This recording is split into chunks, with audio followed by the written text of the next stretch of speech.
Every day, 733 million people go hungry. That's 1 in 11 people worldwide, and that should just never be the case. So I want to show you how it's possible that we're providing one meal for every 20 views on our main channel video, and some of the things that didn't make the final cut. Starting off in Kenya, where we've been before to help with unlimited access to clean water. But this time, we're tackling another problem: food. Studies have shown that by providing a meal to these kids at school, attendance rates can increase by up to 50%, and scores can go up by up to 20%. Now, because of this, later in this video, I had to find out what is the real reason behind world hunger. And what I found out honestly shocked me. It's like the world's dumbest problem.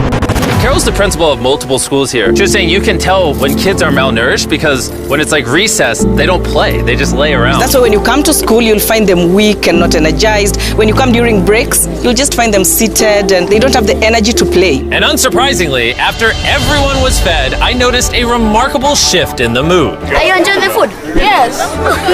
Kids were laughing, running around, playing with each other. They're chasing it. I don't think any of them have ever seen a drone before. I think I actually created a cult. All right, day number, 3 in Kenya? This is a lower income part. Schools are in worse quality than the ones we were in yesterday. These kids don't get meals here at school, so this is gonna change a lot of these kids' lives. Most of them are getting less than 1,000 calories a day. After this, they will have a consistent source of food at school. They'll learn more, they'll grow more, they'll get sick less. Overall, just be happier, which I think we all agree is what we want for kids. Go ahead. All right, we're at another school, this time with over 500 students. Show all the students. I did. This one has over 500 students. Show them all. And after feeding thousands more, we set them up for the future by hooking them up with everything they could possibly need. But before we left, the behind-the-scenes team was given an exclusive look through one of Kenya's top universities, where I had the chance to speak with some of their business students. What's your long-term vision for philanthropy and making the world a better place? So long-term for us, we have a chocolate brand called Feastables, and I started studying our supply chain. I was like, whoa, there's a lot of people who are below the age of 16 on the farms, and this is kind of not cool. So hopefully the long-term impact we have is there's over 1 million kids in child labor, and we make a big dent getting as many of those kids out of child labor as possible. And that's why our next stop is especially important to me. Now we're in Ghana. This is where we source a lot of our cocoa for Feastables. So the school meal programs and stuff we're doing here is a lot more special to me. For me? Thank you. It's honestly amazing that these communities put together ceremonies just like this one as a thank you for providing something they should already have access to, like food. I would like to welcome Jimmy, also known as Mr. Beast. Thank you. Thank you. Like I said, I'm super excited to get this meal program going and some other community development, and excited to meet all of you and work with you. Thank you for having me, and thank you for all the kind words. I appreciate you. So this is our native kente, and we want to wrap you with the kente to show our appreciation. So you are now the sub-chief of this town. Thank you. Are you happy with how that went? Yeah, you're happy. Yeah, I think it went well. Thank you. Celebrations aside, one major thing I wanted to do in Ghana was check out some of the cacao farms. Adult farmers typically earn significantly less than a living wage, and their children are often put to work so that families can survive. We've been working hard at Feastables to pay all the adult farmers a living income reference price so that we can reduce child labor. And I got to see the cacao farms in person and shoot a video to promote this entire mission. You see, Big Chocolate pays their farmers so little that they make less than $1 a day on average. First, we pay 100% of our cacao farmers a living income reference price. Second, 100% of our cocoa is fair trade certified, which is the gold standard of ethical certification. Appreciate you. Appreciate you guys. I'll see you guys tomorrow. There you go. Thank you. Everyone who watches the main channel video might not fully understand the impact, but this is going to keep a lot of kids at school. It's going to lower the dropout rate. It's going to get people off cacao farms, which is what I'm trying to do at Feastables. We just kicked off the school meal program here. Crazy enough, they had 10 kids enrolled because rumors went around that I was starting a meal program. And then since we started a couple of days ago, 11 more have enrolled. So 21 just because of the free meals, which is great because it's 21 extra kids, most of which probably would have been working on cacao farms. They said like 97% of kids here came from cacao farms. And now they're getting well fed and getting an education. Over the past few years, we've done everything we can to give back, like building 100 wells in Africa, 100 houses across the world, and helping 2,000 people walk again. And after 73 philanthropy videos, with the help of you guys, we've spent over $90 million towards these projects. And while that might seem like a lot, there's still a lot more work to be done.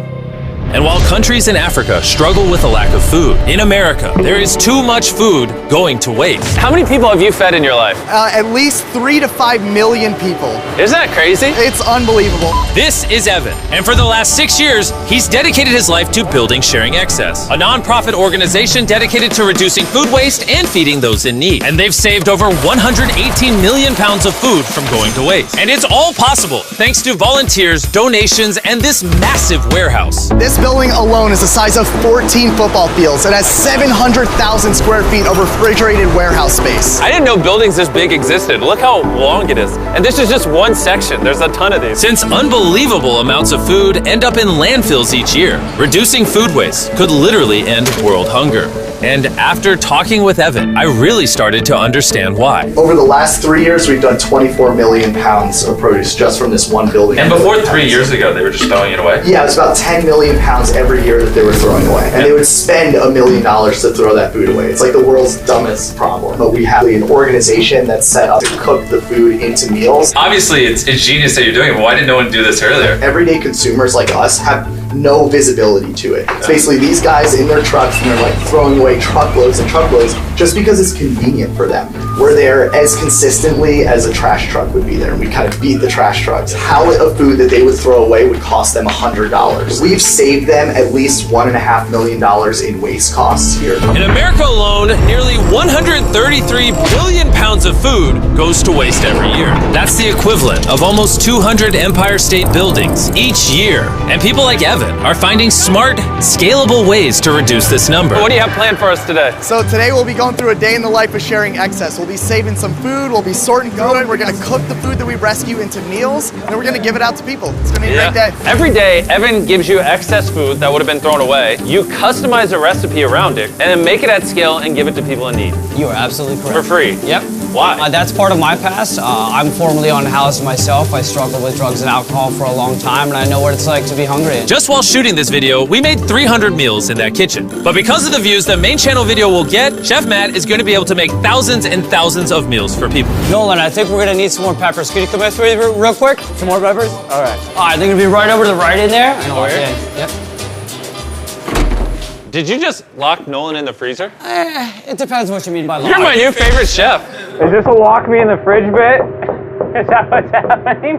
We spent a total of 2 days in Philadelphia prepping, filming, and handing out a ton of food. And once we were done there, we took the operation back to my home state of North Carolina to do a free food drive for the local community. Every car here is getting a box of perishable food, some packs of grapes, some bananas, some meats, lots more vegetables, pre-made meals, things that would have been thrown away, but because of Sharing Excess, isn't. Evan, how does it feel to see all the food you saved go to people who need it? Oh my God, it's like a dream come true. In total, we fed over 7,000 people during the production of this video. However, that number will continue to climb the more you watch the main channel video. So if you haven't already, go watch it. And if you've already seen it, go watch it again and give another meal to someone in need.